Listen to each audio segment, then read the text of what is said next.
It's time for the next one. Benji Backer from the American Conservation Coalition, a group of conservative youth that are going to get the conservative side fully engaged on this climate issue. Thank you, Benji. All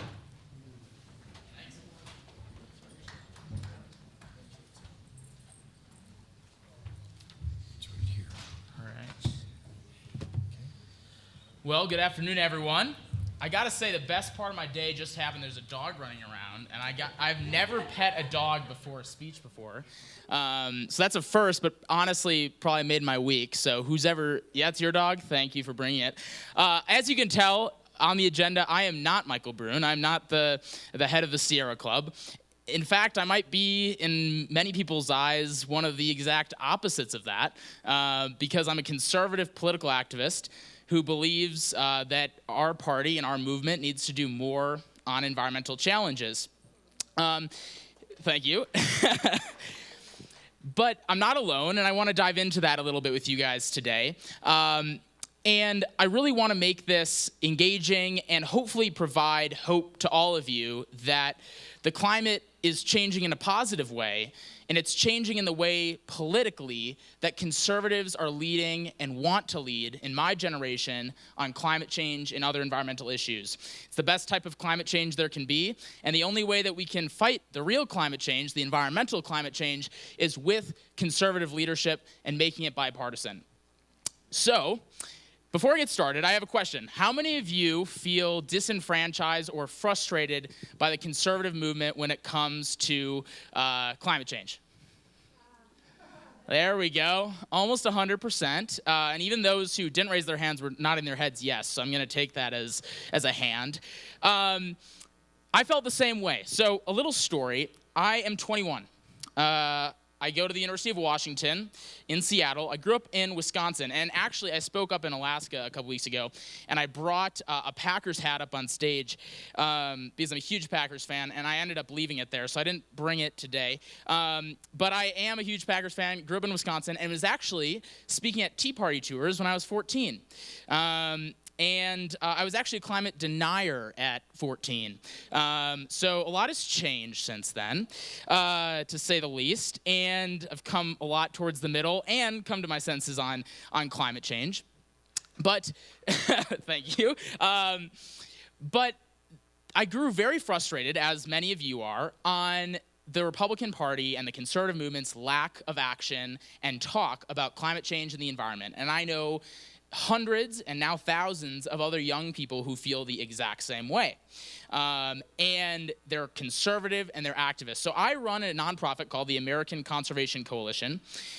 In just 2 years, we have grown to 180 college campuses nationwide. We helped launch the first Republican-led caucus in Congress around conservation and the environment, called the Roosevelt Conservation Caucus. Some of our allies are in the room. And we also have flown dozens and dozens of countless students, conservative activists, to D.C. to urge their legislator to act on climate change. Our organization is Our organization is leading the fight to change this conversation to be more bipartisan. But I think it's important to realize and take a step back and think about, how did we get here? Why is this so divisive when it shouldn't be? We all have a stake in our environment. We all have a stake in climate change. Why don't people believe? Why do people feel disenfranchised on the right and the left on this issue? Because in the past, Republicans have had a great track record on the environment, with national parks being created by Teddy Roosevelt, the EPA being created by President Nixon. I have the pleasure of knowing the first EPA administrator, Bill Ruckelshaus, who also was a Republican and is just as frustrated as all of you and I. And this used to be part of the Republican heritage, even recently. I mean, George W. Bush set aside the largest marine sanctuary in American history. George H.W. Bush set aside more public lands than any recent president combined. So where have we gotten lost as a conservative movement? Well, there's 4 reasons that I kind of point to on where that divide came from. The first is, in the early 2000s, this movement kind of came across as alarmist. And I'm coming from a conservative perspective and what I hear from other people in my party and in my movement. the alarmism in telling people that they can't do what they want to in their lives, that they've got to, walk to work to save the environment and those types of things, it hurts because it turns people away. A good example is I went to breakfast, got some avocado toast like a typical young person, and was really excited to get this avocado toast. And I was gonna get my fork and knife. I'm in Seattle, so they're actually compostable. And I went out with a sustainability person at a company. And the entire breakfast, it was our first time meeting, our entire breakfast, she was shaming me for not bringing my own fork and knife. And I was just, as an environmentalist myself, I still was like, what the heck? I'm like, I don't even want to be an environmentalist today now.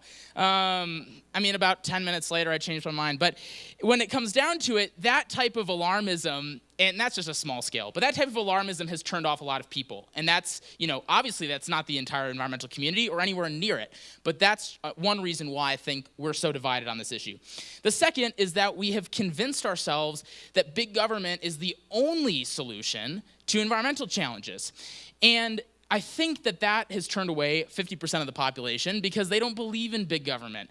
And although, of course, I believe that there need to be regulations and there needs to be the government's role in some of our environmental challenges, the market and market-based mechanisms can do a lot and arguably can do more for the environment than anything else. You have 150 of the world's top companies, biggest companies, going 100% renewable.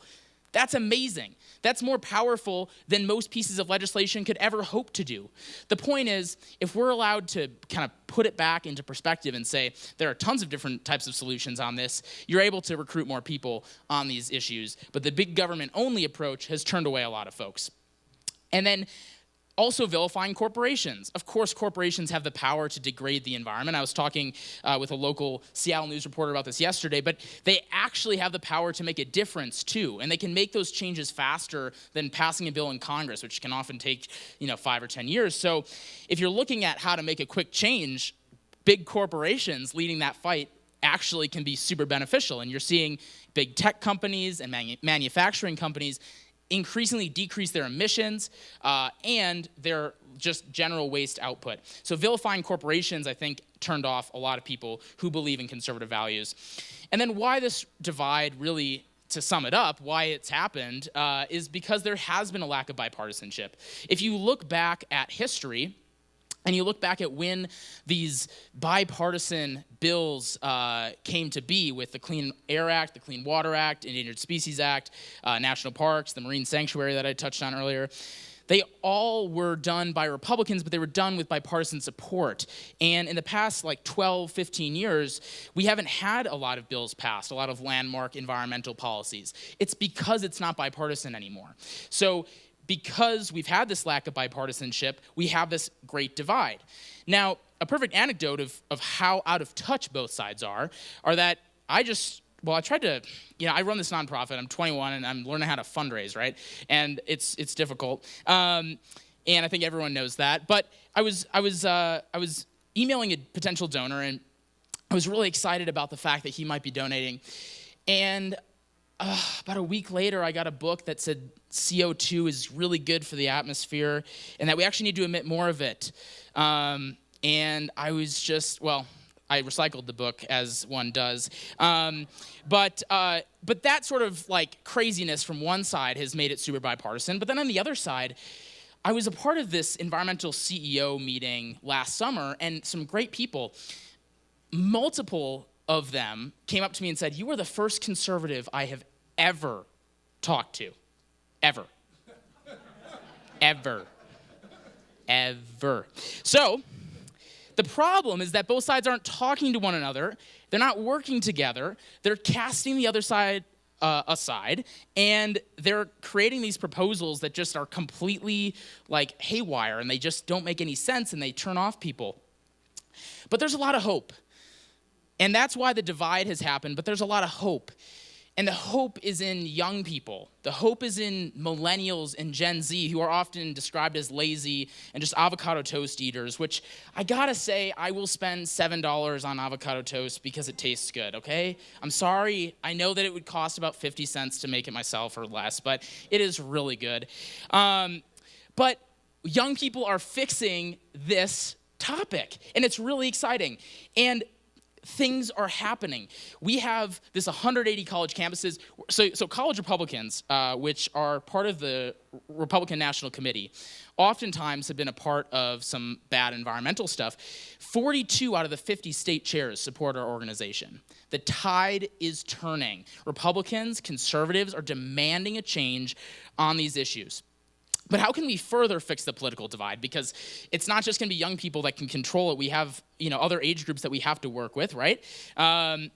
There's 3 ways that I think we can do that. The first is working with corporations instead of against them. Again, they've got the power to do the right thing. We've got to try to incentivize them to do the right thing and make a positive difference.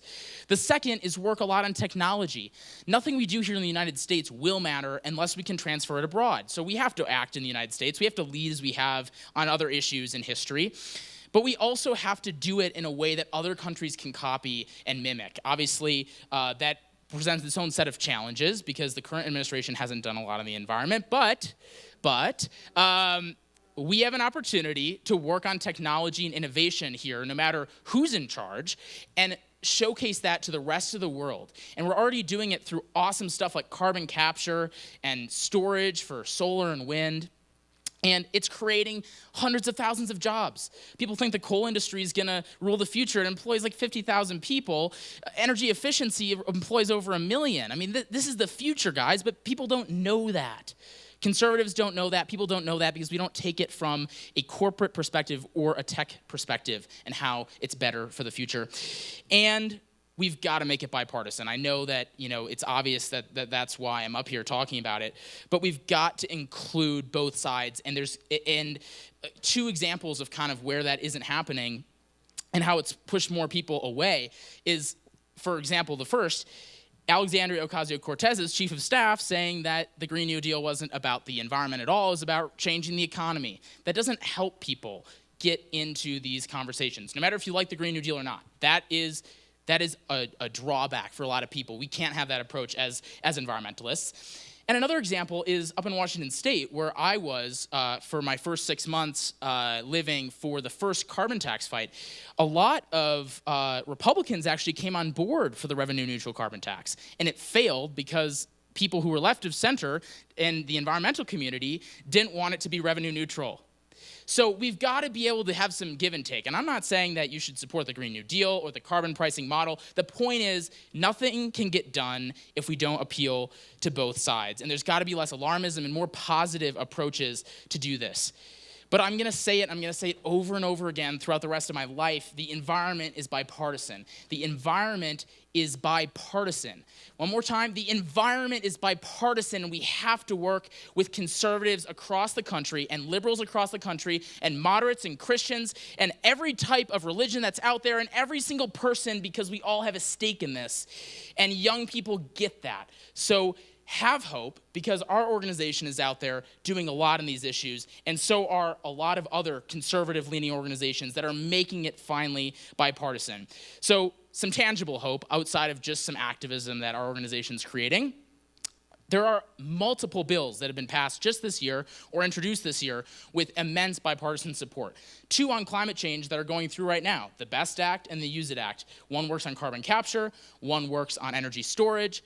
Those are things that are being introduced by conservatives that you would never think are involved in these fights because they're being pushed from younger generations to do it, but they're also realizing that this is the future. So that's really exciting. There are bills happening. There's public lands bills that have been passed and signed into law. The media and we all probably get caught up in the fact that we think everything is so partisan these days, but actually on the environment behind the scenes, there has been a lot of great bipartisan work. So have a lot of hope there. Then in 2014, a poll was done that showed that only 36% of Republicans believed in climate change. That number has jumped into most recent polls over 60%. So that's changing as well. So you have more allies than you think if you're disenfranchised by the conservative movement at large on these issues. But we have lots of work to do. There is no doubt about that. The climate is changing in a positive way with conservatives, but we've got to get stuff done. We know that. We have a timeline. We have a deadline. And I urge you to wake up every morning and think about how you can work with people like me, young people like me, and anybody else that works on these issues from the right of center spectrum to curb climate change. And I guess I would leave you with this. So if you looked at the last updated schedule when I replaced Michael Brune, who actually is a friend of mine, despite the differences, which proves that you can have a good conversation across differences, they named this title, Can Conservative Youth Change the Climate Tide? That's the new title of this presentation. The answer is yes. Thank you very much.